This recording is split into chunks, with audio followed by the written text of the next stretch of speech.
not good enough. You're not big enough. I had sex with the craziest sex. You can't provide that for me. Listener, she was evil, bro. I don't know if that would solve, Epstein Island or something. Or when we go to the state fair, we don't have to be freaking pissed, freaking shaking on the Ferris wheel, whatever. Good morning. My name is Remus. Welcome to Jared to Jared. On this week's episode, the Jareds will discuss panic attacks, the global anxiety, Father Sean O'Lower, grief on the Gravitron, and much, much more. Let's heal. What is happening in the world right now? Do you think that the age of information, all the shit that's coming out right now, is it ultimately going to be good for us?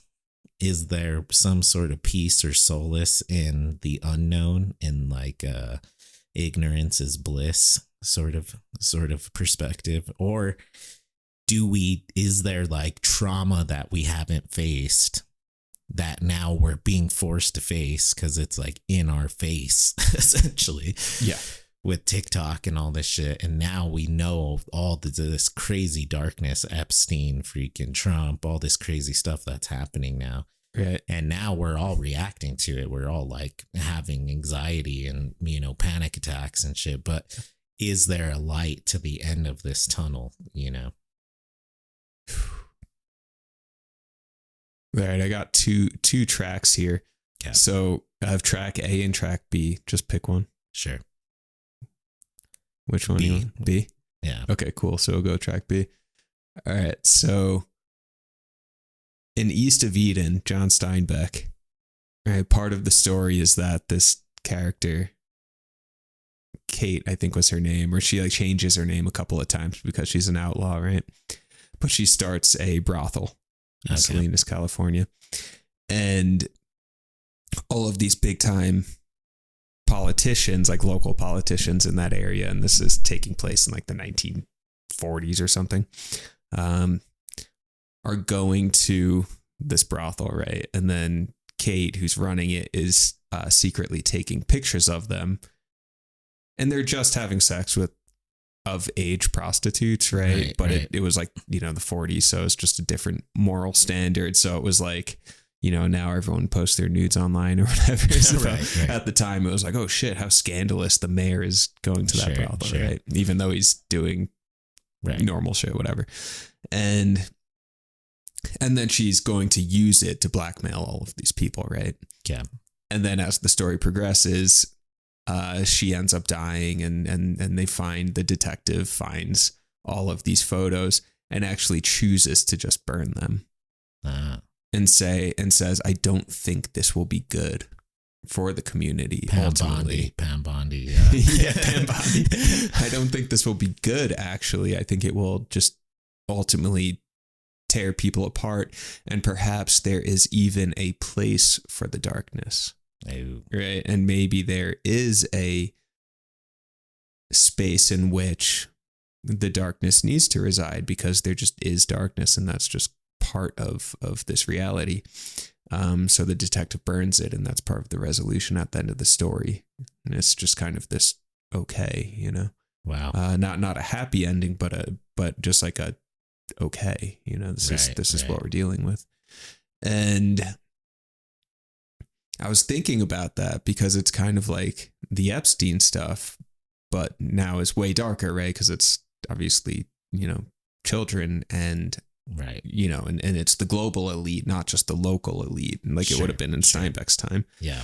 So there's a aspect of globalization here, and everything gets globalized, right? It's a global culture. It's a global this, global that, and global darkness. So if it's true, go with that theme, that there has to be this space in which the darkness resides, that's Epstein Island, right?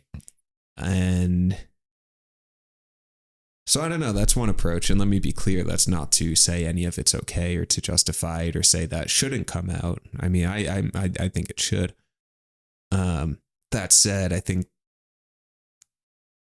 this has always been going on. Or think of like 18th century, 19th century America with slavery, and it wasn't just slaves out in the fields. I mean, it was sex slaves. Right. I mean, that was super, super, super common. And I'm 100% certain that these slave masters were having sex with underage slaves. Sure. I'm sure that was going on as well. 100%, right? yeah. 100%. So that level of darkness has always been around. Now we're just seeing the global iteration of it. Right. So, maybe it's just a story as old as time. I don't know. Right. What do you think? I think agreed that it's something that's been going on forever. I mean, even in, the Bible times to the Greek, the Roman times, Egyptian, all that stuff, the sort of perversity of power. Yeah. And the taking advantage of the innocent, especially young children. It's a sick thing. It's a sick thing. And before they're able to keep it under wraps, and sure, there were these girls like in the Steinbeck novel that were making it their goal to, expose all these people for what they've done, and I'm sure that's what has been the case in the past too. Yeah. Do I think that it's an inevitability though, that this is just going to happen? It's always going to happen. Might as well end the novel, right? Accept the fact that, hey, there's going to be like Torture Island, and that's just the way it's going to go, the dark web, whatever. Yeah. I would like to think that there's something we could do about it. And I think that, could we vanquish it 100% entirely? No, I don't. I think that's wishful thinking. But can we mitigate? And anytime that these large power structures do start taking advantage of the young, the innocent, whatever, we can do better to stop them from continuing what they're doing, because it's an atrocity. It's an atrocity on humankind. It's fucking awful. Yeah. And if the age of information now with social media and all this stuff is going to be, for God's sakes, please let it do one good thing for our society, right? And maybe this might be it. This might be part of it. Yeah. Is being able to expose these motherfuckers for who they are, and us being able to put an end to it, Yeah. But it's not just about awareness, right? The whole entire system has to change. The whole entire structure of how do we persecute these people? How do we take them to court? How do we, what is too high in power to be above the law, right? No one should be above the law. It's a tombstone, let's fucking get these guys. That's what I say. Let's do everything that we can to stop it. Yeah. Whenever we can. Right. But let's not freak out when darkness does rise, because it's gonna be there, Yeah, it's part of the system. What freaks me out is when I remember in Catholic high school, I was like 16 and had to take a theology class, and I didn't like it.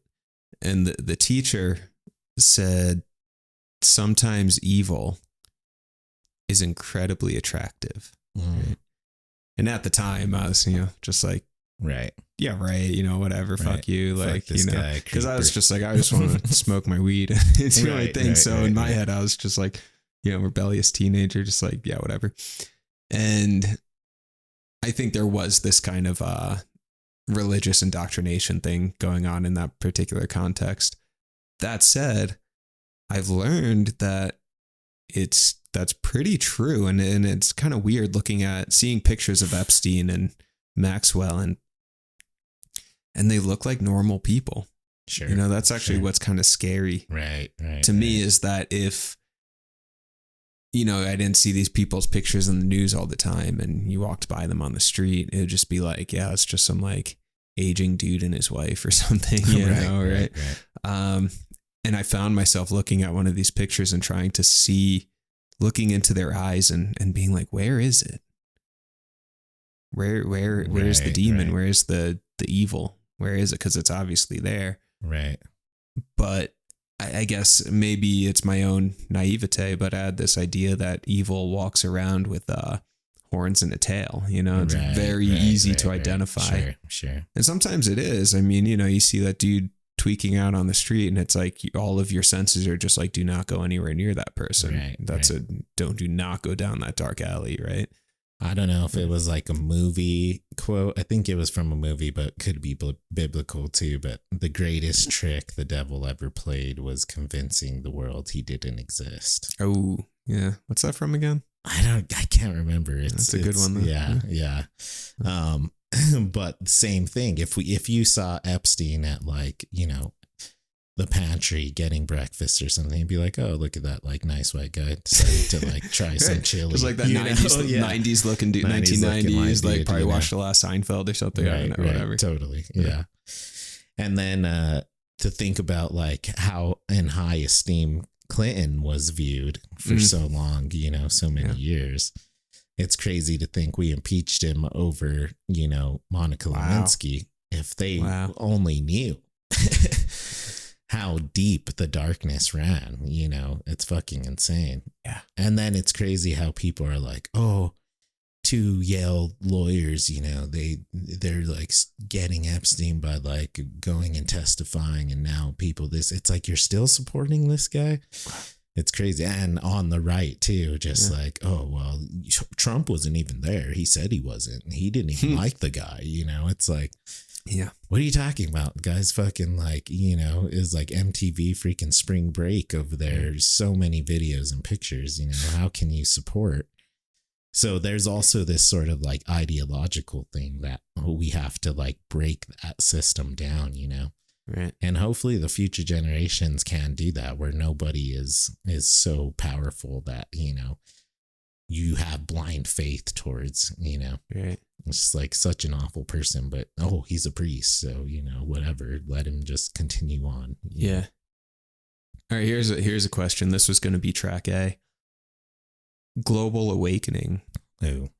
Right, and there's a bunch of different names for it. Age of Aquarius is one, according to astrologers. Like we just entered the age of Aquarius, right? Yeah. And things are getting shooken up. And part of that is that newness, or even we were talking a lot today about anxiety, panic attacks, right? And like removing a coping mechanism, and then all of the stuff that we've been coping with or avoiding starts to bubble up. And then it's like, okay, now it's in our face and we need to kind of, whatever, re-regulate, figure it out. Is the world doing that? Right. Are we in the global version of that process? Right. Right. I don't know what the coping mechanism would be that we're dropping, but that there is this kind of like we hold on the tightest right before we let go, or it's darkest right before the dawn, that kind of thing.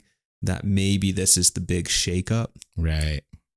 So that we can clear out what needs to be cleared out in order to then level up as a species. Right. I don't know. Thoughts? Well, let's kick it to the like micro level, and then I think we can apply it to the macro level. Nice. Because everything is,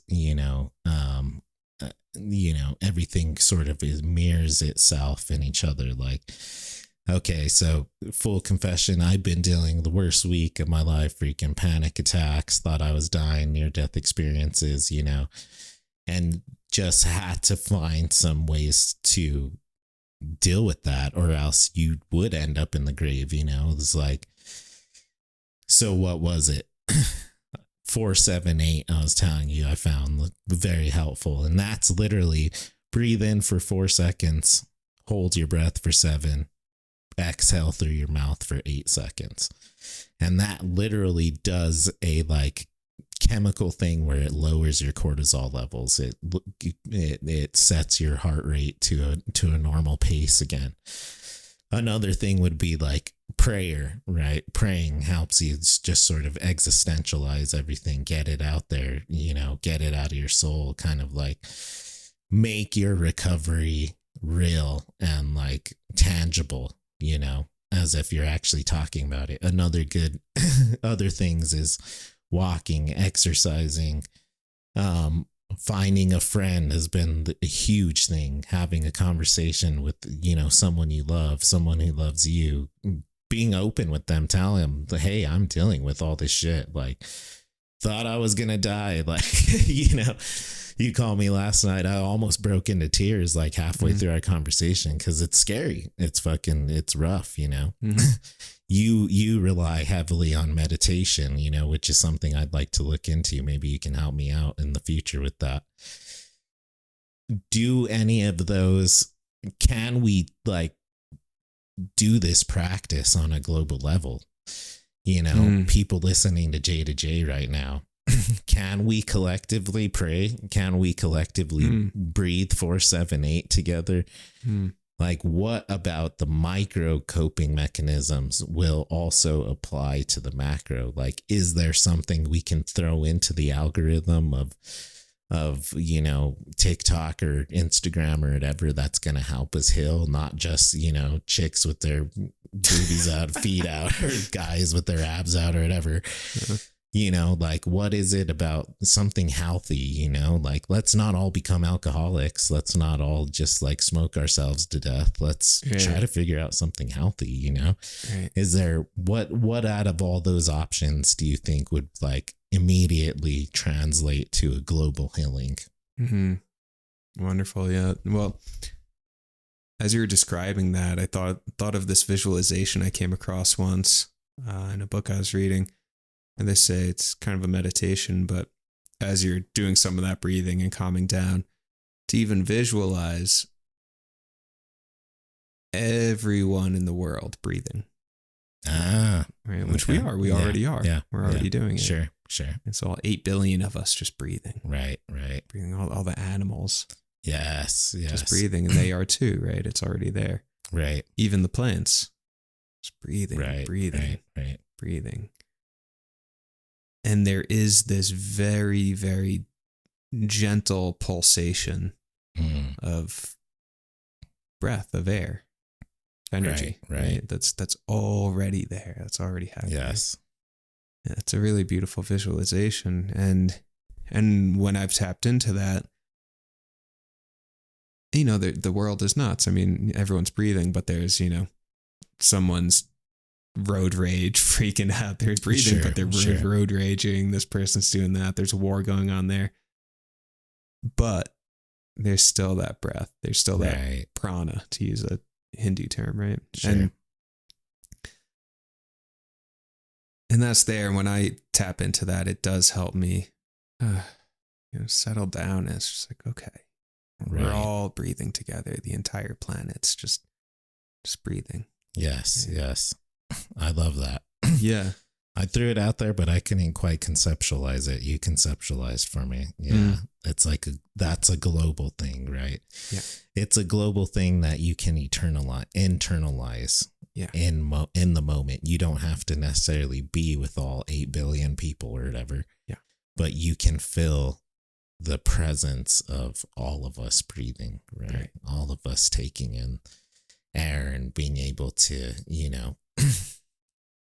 drop our cortisol levels at once, which is great. And then you can feel that there's families like having love for each other. That too. Yeah. Like we just walked past my neighbor's house, and it seemed like they're having like awesome, like 90s Spielberg, like family dinner together with their like grandma, Yeah. And there's like something warm about knowing that's happening, and even if you're alone right now, your family's far away, you're listening, single, whatever, just knowing that there's, this love in the air, try to channel it, try to like, beautiful, try to, sort of piggyback on it and get that warmth within yourself too. Yeah, exactly. And I think it's about creating more and more connection, right? And connection runs really, really deep. I've been reflecting on this a lot because one of my own process over the past few months, really, I can feel this. Oh, nice. Something just clicked. But over the past few months, I can feel it feels like my nerve endings that are there for connecting with others, right? Whatever specific nerve endings those are. And this is a real thing. There's mirror neurons, and we're always connecting. It's called interpersonal neurobiology. This is an actual field of study. It's fascinating. And it's just about the ways in which people are always interconnected, even when we don't realize it. Right. And you walk into a room, and the energy I bring into a room is going to have an impact on that room. If someone's angry in that room, that will have an impact on the whole field, the whole energy. Right. Right. Not just for that individual. And it feels like I've traditionally felt very, very isolated often, lonely, isolated, like this shell is around me. It turns out that's a trauma thing. I'm learning that today. And it feels like my nerve endings are warming up, like nerve endings that were once calcified. Interesting. And predisposed towards isolation and fleeing inwards and essentially going into the freeze mode, fight, flight, or freeze, are now beginning to warm up. And I just feel much more connected and warmer. I love that. Yeah. And I've actually noticed, just tracking myself in the past few months, I make much more eye contact with people. Yeah. And that's there. I'm just feeling more connected, and there's a warmth there. And as that continues to develop, I could see the ways in which that is just undoing trauma and all that sort of stuff. Sure. And feeling more connected with myself. So yeah, it feels really nice. It's kind of like the ice is melting. Right. It's a good feeling. Yeah. And I wonder if that's there, and maybe that's part of the global healing event potentially, is just that. Right. Eye contact, just connecting with others and feeling that breath that's already there. Right. No, I think that's great. It's funny that you say that, because during this journey that I'm personally going through, I noticed that my eye contact has gotten better.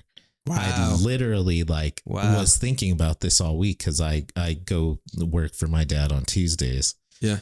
And when I talk to the boss, I never look at him in the eye. He's kind of weird dude, but he seems kind of anxious guy, but he's very nice, whatever. But I always just focus on changing his trash bag and you're doing something, getting in and out. Hey, totally. Kevin, what's up? Good to see you, whatever. And then try to leave his office as soon as possible. Right. But on Tuesday, I marinated with him, and we connected eyes, we're making eye contact, and I was man, this is the first time I've made eye contact with this guy. Right. And his eyes are pretty weird, because they're just all dark. There's no pupil. Some people have some dark inside. Yeah. But I could tell too that he felt connected with me as well, because I was stopped and was hey man, how was your trip? And I was looking at him, and he's he looked at me and he's good, and I was where'd you go? And he's they sent us to Panama, and I was wow, Panama, that's awesome. And he's told me how the people were really nice and cool. Easy to connect with. And I was good culture, man. That's cool. I'm glad you were able to experience that. And I was well, anyways, have a good day, and looked at him, said bye, and everything. And I've just been thinking about that ever since that day. And just man, that's crazy. First time I was made eye contact with old Kev, And I think that's that links into what we were talking about after the hike today. Yeah. Whereas when you're on a healing journey, nobody tells you how physically demanding it's going to be. You always think it's just going to be a mental thing, talk it out, wonderful. Whatever, maybe cry, but ultimately your body is fine. Yeah. Well, no, your body's not going to be fine. Yeah. You're going to feel like you're in a train wreck. Right. You're going to have tunnel vision, blurring. You're going to get lightheaded. Your heart's going to race. Your freaking clammy hands. At times you're going to want to flight or flight, rushed with adrenaline, totally. Just tear. You're going to think you're going crazy, schizophrenia, whatever. Yeah. But there's a rhyme to the reason, and it won't last forever. There's a light at the end of the tunnel. Right. And what we got to talk about is the positives of the healing journey. Yeah. And this is like one, and always remind yourself, like you told me earlier, Candace did too, just like, hey, I'm proud of you. Like, hey, Totally. you actually looked like your eyes were more clear, like Definitely. more aware, like, you know, you're like, despite it being so early in the journey, already the like healing stuff is showing, you know. And that's one of these things is like eye contact and like interpersonal communication already showing, you know. Yeah. No longer hiding behind, you know, some like unhealthy coping mechanism, like constantly doing whatever it is you're doing. Yeah. Now you don't have to hide anymore. You're exposed, you're out and about, and you're building these awesome sort of connections now that you're a healed person. Yeah. And that's one thing I think we can do to like heal this global trauma. Yeah. Is be present with each other. Yeah. You know, we can be the healing force that we're seeking in others. Right. And when we go into a room or when we go to the state fair, you know, we don't have to be freaking pissed, freaking shaking on the Ferris wheel, you know, whatever. Just like ruining everybody's day, you know. Yeah. Like go have fun. Story was like, so funny. Have a blast, smile. You're on a freaking Ferris wheel. You're on a ride, you know, like you're with your family. Can I fill in I won't use any names, sure. But we were talking earlier. Oh man, and Jared's talking about someone he dated a while ago, and they go to the state fair like, oh man, we're gonna have a great time. And she's just like pissed off the entire time, like riding the freaking Gravitron, like the one that just spins and then it creates this force, so you're just like pinned up against the wall, and she's just like, her face is just like 2-dimensional, just so pissed, totally just like, pissed. Hello darkness, my old friend, freaking sunglasses on, just riding the Ferris wheel, frowning. So mad. Was just like, geez, what is happening? Just like, are you okay, dude? Yeah. Like, what is going on? Like, I thought this was gonna be fun. We're at the state fair. Like, why are you so good, God? You know? Oh man. And that's no way to live. You know, that's no way to like exist in this world. And that's not helping the global, you know, fucking anxiety attack that we're all having. Yeah, which is what it is, man. We got to support each other, the village. We do. And I think and learning how to hold and how to be held. Ooh, right. Yeah. This is I'm synthesizing some lessons here from the past few weeks, because I was in a retreat the other week, and this understanding came through that I have not allowed myself to receive love very often, right? Yeah. Maybe it felt too dangerous. Maybe just my, I don't know, neurons weren't up to speed because of years of, you know, just isolating out of self-protection, right? I mean, all that kind of stuff. And it occurred to me like, man, I've had all this, like, why can't I find a healthy relationship? And it's like, how do you expect to find healthy intimacy if you won't receive love? I mean, that's such a huge thing. Right. And I've gotten to the point where I'm more comfortable giving it. Sure. You know, and expressing affection, but there's still some like, I don't know about really receiving it and just like allowing myself to be held, you know, it's kind of hard. Right. And so something there clicked, right? And then the past few days I've been on my own freaking panic attack mode. Right. And part of that, the lesson in it is I was tripping out about it last night. And went through this breakup a few months ago, thank God. And then got some news recently that I didn't know about, stuff that was going on in the relationship that I didn't know about, that just was like, you know, reopened the wound essentially. And I'm already starting to like understand a little bit more why this was so hurtful. You know, this person was deceitful and betrayed me. And part of the hurt was because it made me feel so deeply alone and so completely rejected and isolated, and I was freaking out. Yes. And last night, reached out to actually a few people, you know, And, you're doing your thing. So that was totally fine. But so I was like, let me, just call a couple of friends East Coast and like, and just, one friend was at work. Actually, two guys were at work that night, healthcare stuff, and then called another friend and she was already on her way out. And then, whatever. So I was like, fuck, and talked to my mom a bunch. So that was good. But still, I was just like, desperate for connection and trying to reach through my phone, right? For connection. Right. And it was just so clear to me, like, okay, I'm freaking out because I asked myself, I go, what do I need? That's actually a great question, talking about, if we're dysregulated or something, just like, what do I need? I remember the first time someone asked me that, it was actually Shannon at the Zen Center where something was coming up and she just goes, what do you need? And I was like, I'm allowed to, I have needs. Like I'm allowed to say what I need. Wow. Okay. So that was, and that blew my mind. I was just like, oh, I don't know. Like, I don't know what I need. Now I know, so I check in, I go, what do I need? And I was like, I need a hug. I need connection. I need intimacy. I need my mirror neurons to reflect with someone else. Right. And I'm freaking the fuck out because I'm triggered in such a way that's making me feel deeply isolated. And now I've reached out to a few people there at work, whatever. And like, so now that's like feeding into the narrative that like, oh God, I'm completely alone. Right. Not to mention that I was also sitting on a Zoom screen for 8 hours. Right. So it's all of this simulation of connection, being on a Zoom screen where it's like you're seeing faces, and I had a couple of friends in the Zoom class, but they're also in the group Zoom screen. So I can't like, it's like if it was a class, you sit next to your friend and then you like make a dumb joke and it's like you're connecting. Can't really do that as much over a Zoom screen. No. So I was like, fuck.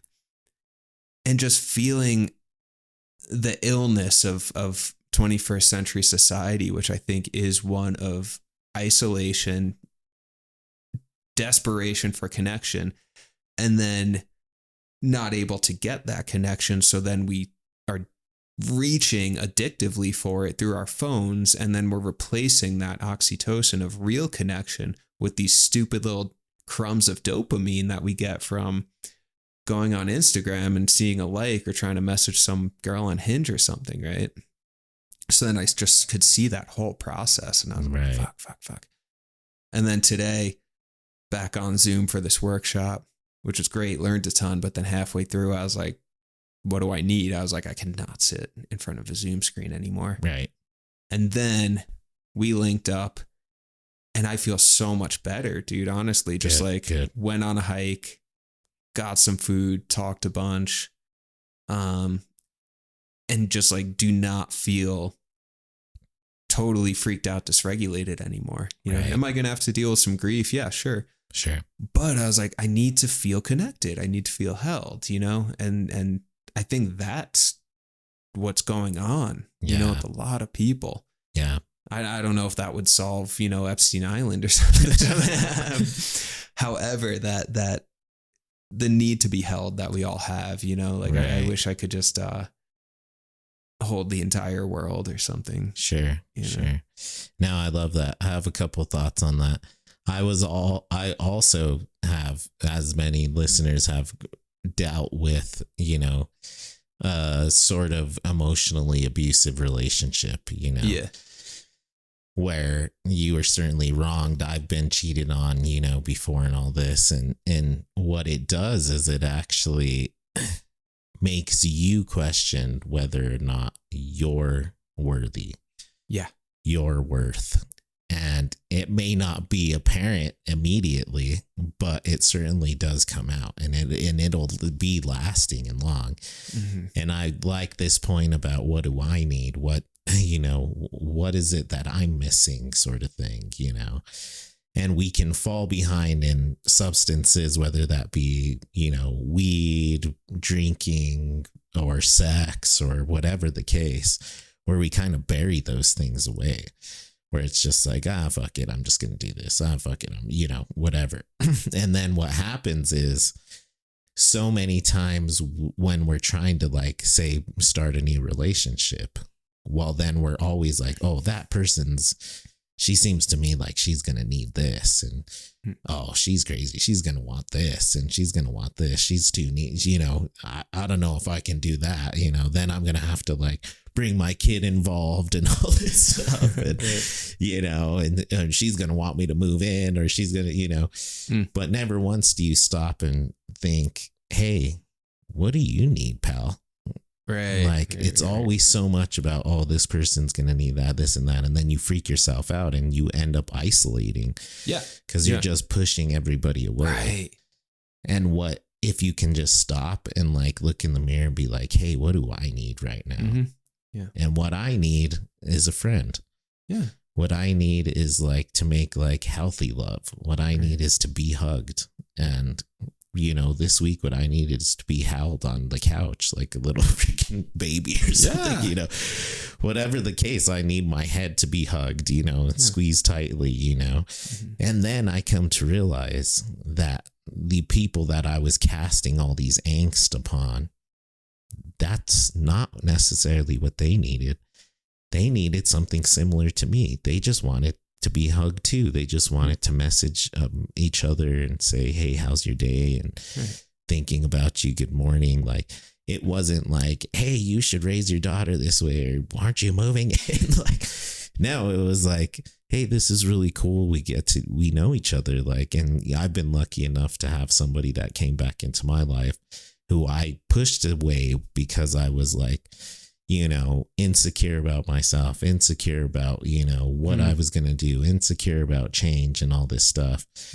And she's really helped me to calm down, to just be like, hey, let's go on a hike. Like, I know this great place with like some cool Indian ruins, and we can like go down into the Kiva and it's going to be awesome. And like, let's just have a cool Sunday together. And oh, you're busy. Like, you're going to hang out with the boys. Like, do your thing. Like, love you, whatever, miss you, text me tomorrow. Right. Holy crap, that's so not normal. What I simulated in my head was going to happen, just like, oh, wow, this is cool. And I deserve to be loved that way. I'm a good person. Like, I am good. Like, I don't have to like, I don't have to be the Geen sisters sort of ideal that, oh, you're not good enough. You're not big enough. Right. I had sex with the craziest sex. You can't provide that for me.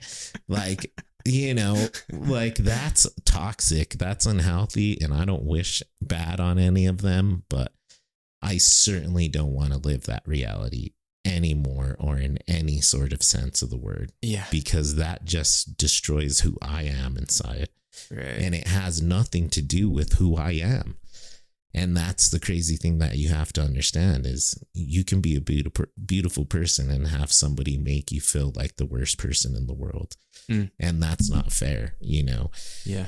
And are we all perfect? No, of course not. That's not what I'm saying. Right. But we're not all awful and evil with little tiny things, freaking bad lovers and all this. That's not the case. Like, that person has demons and they need to deal with it, and they're just casting them onto you. And that's not fair, you know? Right.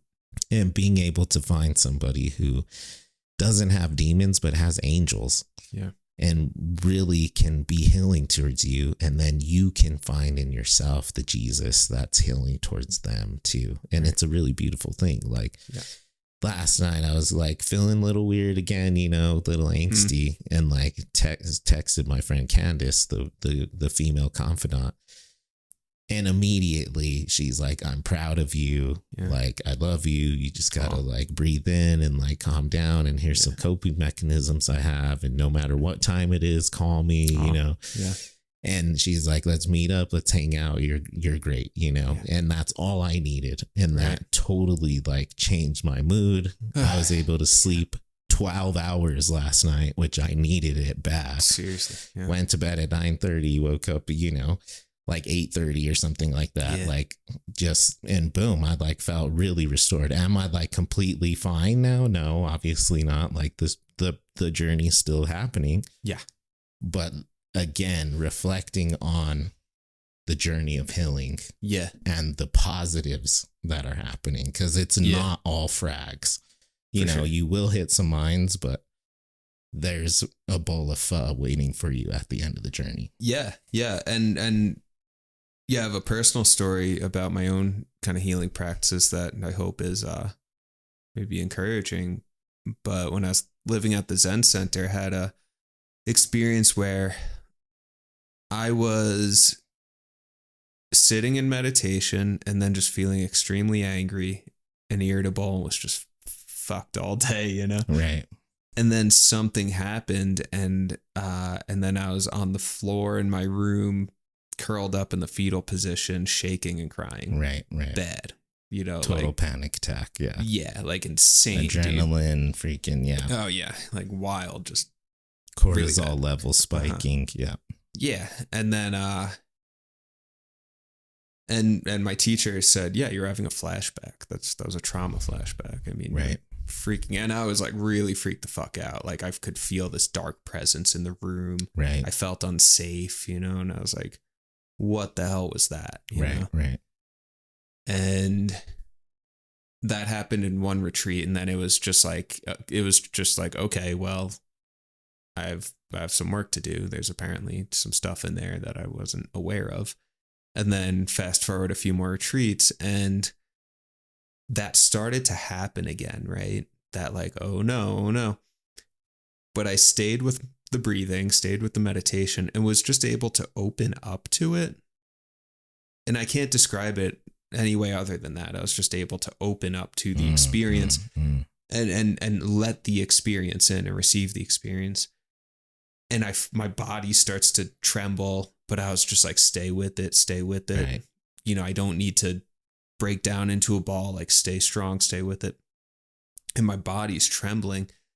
And then it was like a wave broke, you know? And I just felt these chills, just really delightful, just these wonderful chills just moving up and down through my body, and was just like zoom, zoom, zoom. And I exhaled and was just like, you know, and it felt like I really let go of something. And it kept going on for a little while. I mean, I had to, you know, go through the whole thing. And then afterwards, I felt incredibly free. Wow. And just good, more good than I've ever felt in my entire life. Yeah.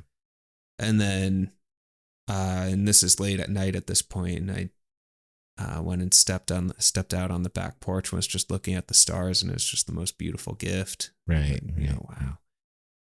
And it was just like, I'm getting kind of tingly talking about it. It's just like, ooh, wow, you know? And I'm not done, and it comes and goes in this workshop, this therapy workshop this weekend. We were talking about that a bit, how there's these moments of what this therapist or professor described as coherence.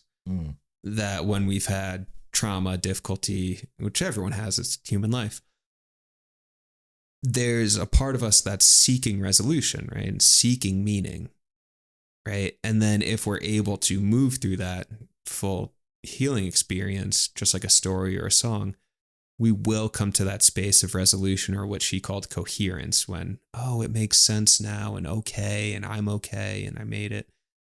And we want that coherence to remain, because now it's like we get attached to that. We're like, oh, well, I get to feel like this all the time now. Right. But no, that's not the case. You're just high. Yes. Because you just had a big release. Sure, and then eventually you just kind of come back down into a normal way of being. But you're still a bit lighter. You never go You never go quite as far low as you were. Right. You know? Right. And so in my own process, I've seen like, man, I wish I could go into that space of coherence and just live there, but that's just not how it goes. Sure.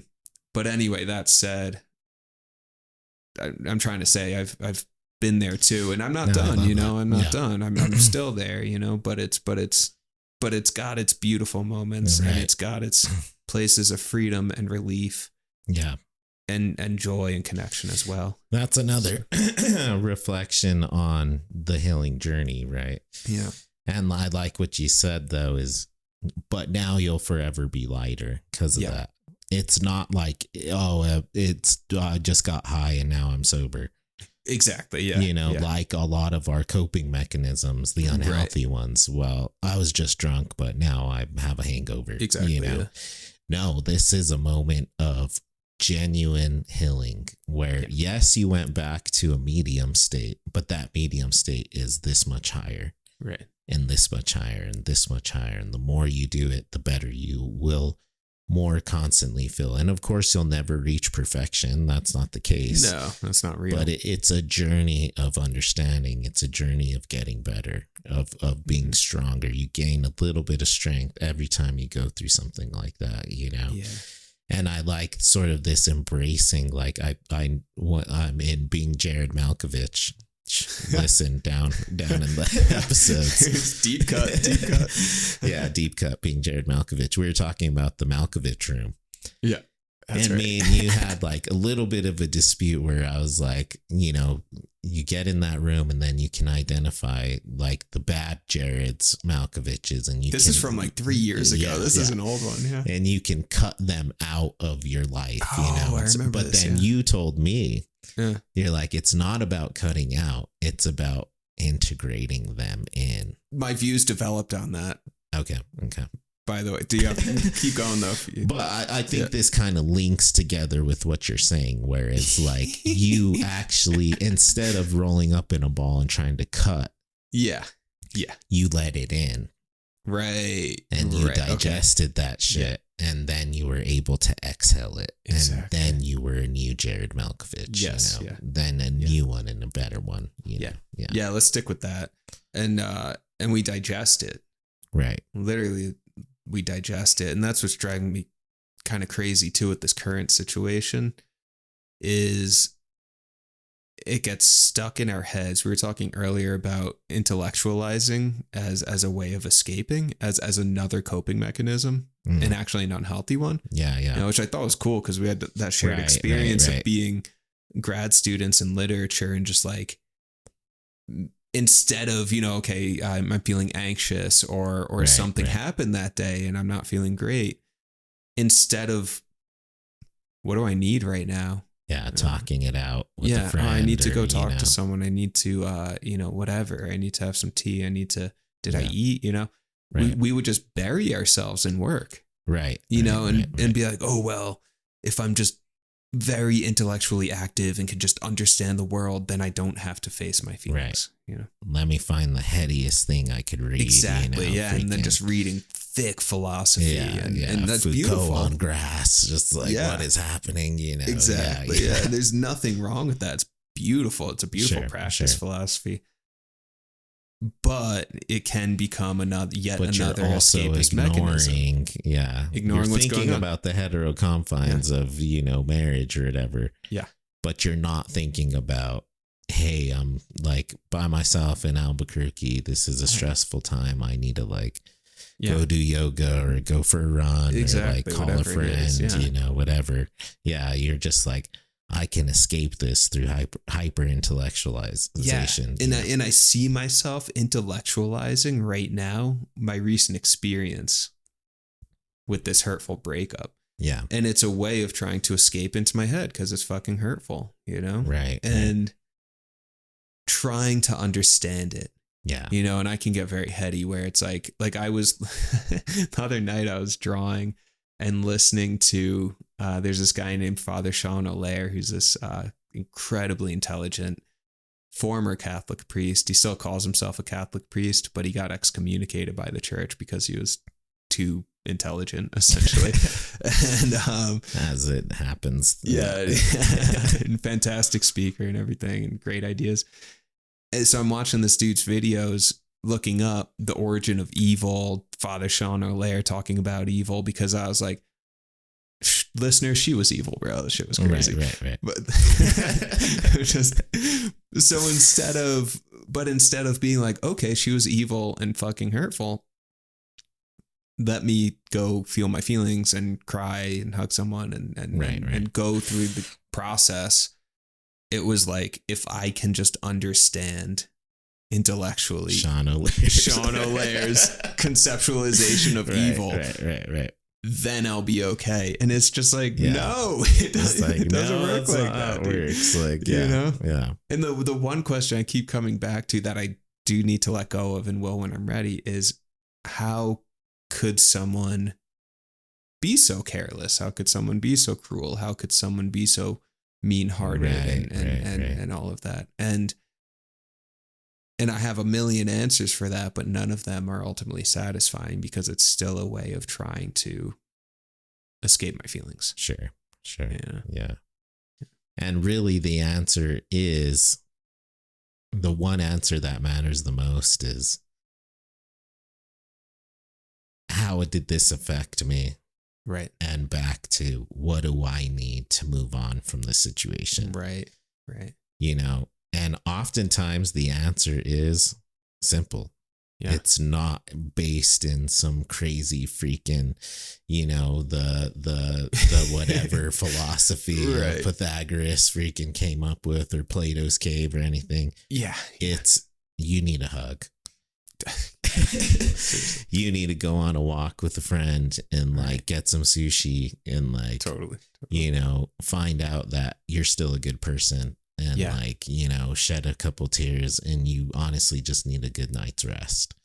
Yeah. And tomorrow will be better. Exactly. You know? Exactly. And realizing that crazy freaking conundrum of a question of, why can someone be so manipulative, whatever, that's for them to figure out, because Right. they're the ones enacting that trauma. And living it every single and living day. that trauma. I Yeah. don't have to live it. You don't have to. No. What a blessing, right? The one thing you have to figure out is how you're going to cope and digest the trauma that they put you through, so Yeah. you can go back to being a good person, go back to Yeah. being good inside. Not you even know? go back, go forward Go toward forward. being Right. a stronger person. Totally. right? Believing in yourself, you know?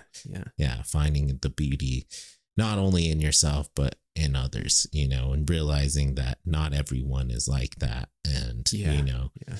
hopefully for the best, she'll figure that out and she can move on. But that's not your concern That's anymore. not my concern. Yeah. The concern is, I need to move forward, you know, finding peace and solace, and hugging yourself, hugging your Right. own heart, you know.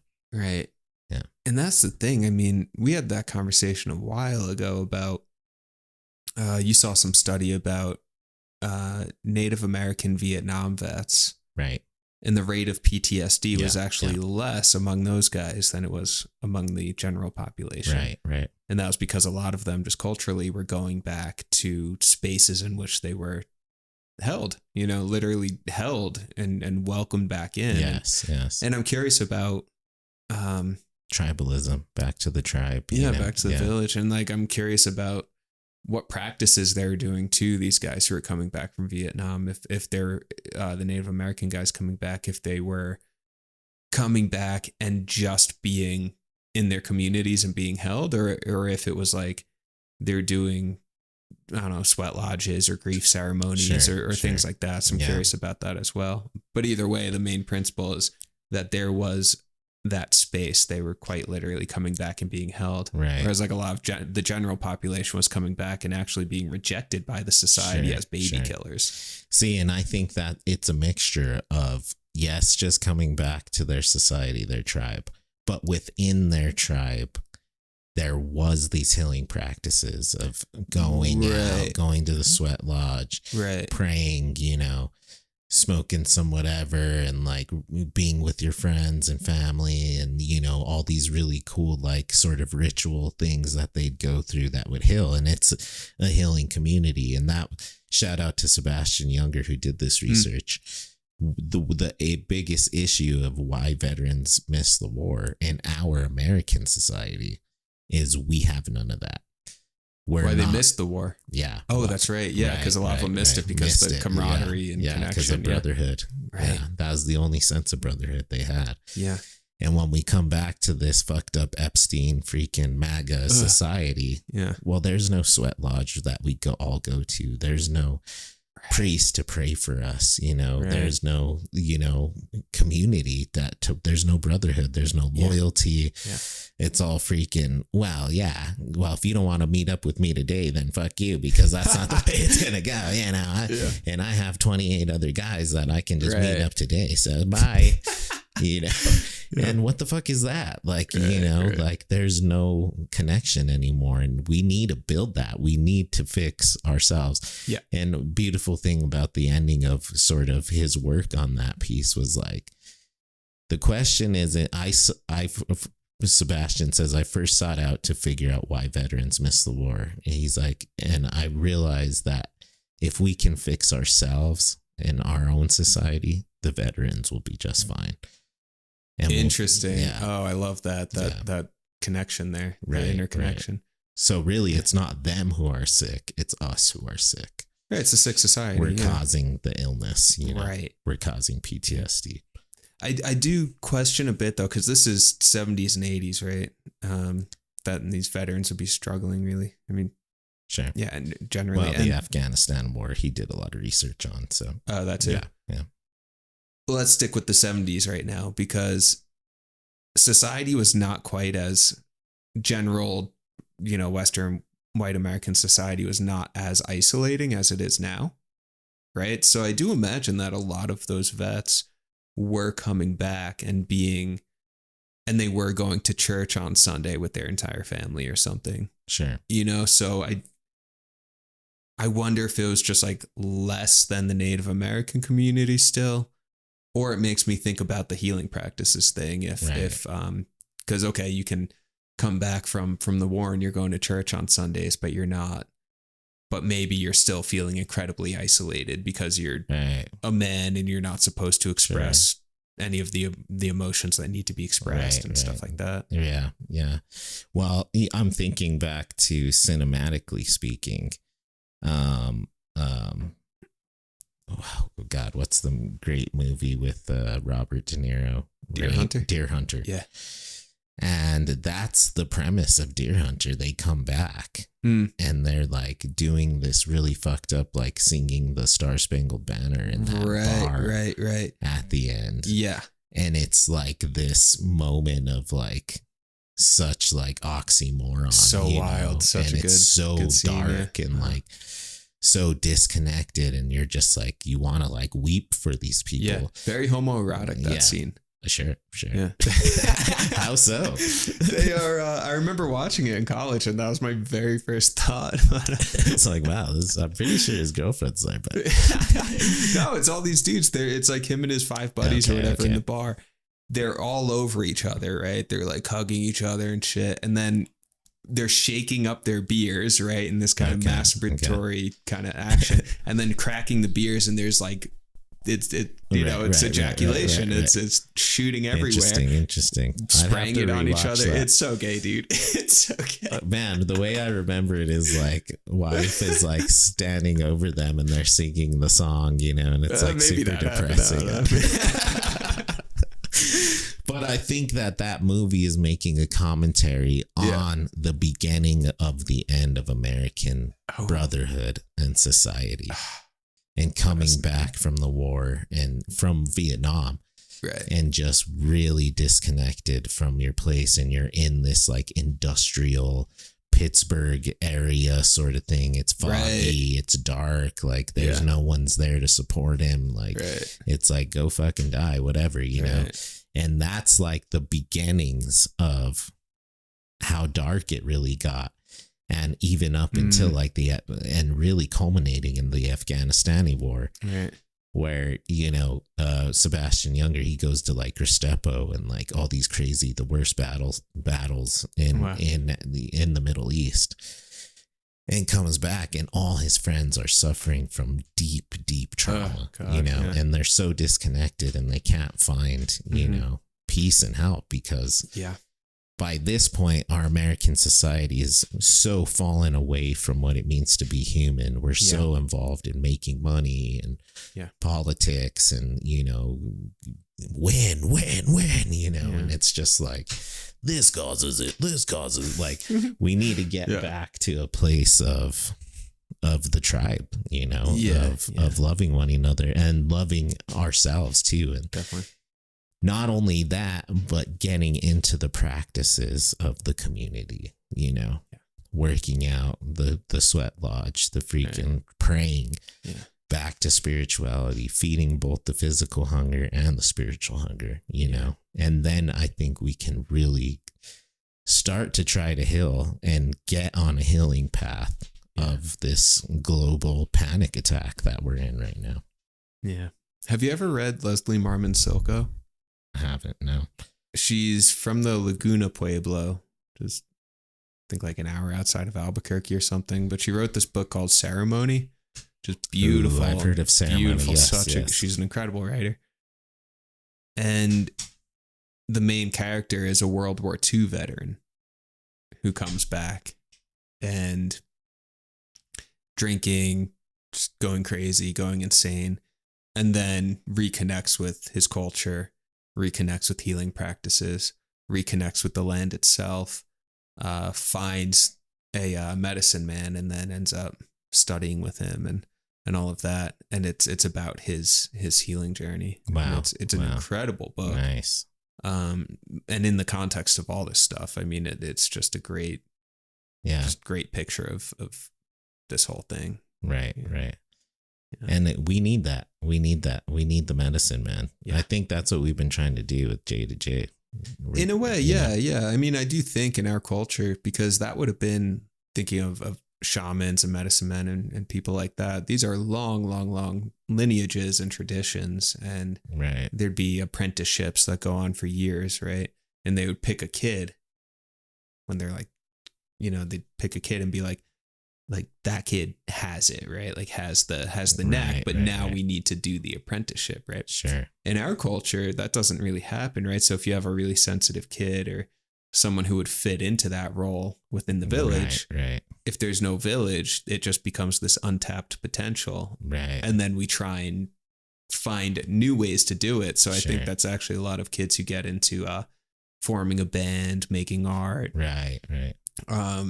Whatever it is, it's taking that energy and doing Western what we solution. can. Let's medicate that kid. A lot of times, let's give him some pills, some freaking Redlin or whatever. And, and then we just dull the senses and start up a very unhealthy pattern of unhealthy coping mechanisms. Substances, whatever the case. And if you look at the American writer, the American artist, the American musician, there's a lot of mental health struggle there. A lot of suicide there. Oh, yeah. Right. Sure. I mean, and I'm willing to say that, take David Foster Wallace, take Hemingway, take Kurt Cobain. Cobain. I was going to bring up Kurt Cobain too.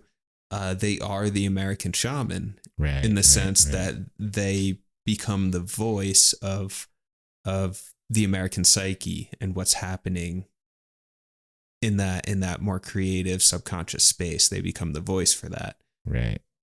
And that's what a shaman really would have been, is just the voice of the subconscious for the community. Right. So take Kurt Cobain, extremely disturbed, so you have this guy who's the representation of the American subconscious, who goes fucking mad. Right. Shoots up a bunch of heroin and then blows his brains out. And it's like, we can look at that and say, okay. And even that is the shamanic message. Right. It's not just his songs that were the shamanic message to what America is. Right. That very extreme act itself. And I'm sure he didn't think of it that way. Sure, He wasn't like, oh, I'm going to send a message. I mean, he was just fucked. Right. But that's the message, Yeah. That was the shamanic message. This is where we are. Yeah. And this is where we're going. Right. We look to our artists and ask them, and they tend to have a good sense of what's going on. But, I think what's happening now is we've gone through so much of what we're talking about in American society. Yeah. And it's culminated into this really fucked up dark shit that we're all finding about now. Epstein, whatever the case, our global politic, our nationwide politic. But I think what we can do now is heal. Yeah. And I think there's ways to do that. Yeah. We need to stop. We need to start reflecting on art. We need to start listening to music. We need to start feeling the like comfort in our like podcasting and stuff like that.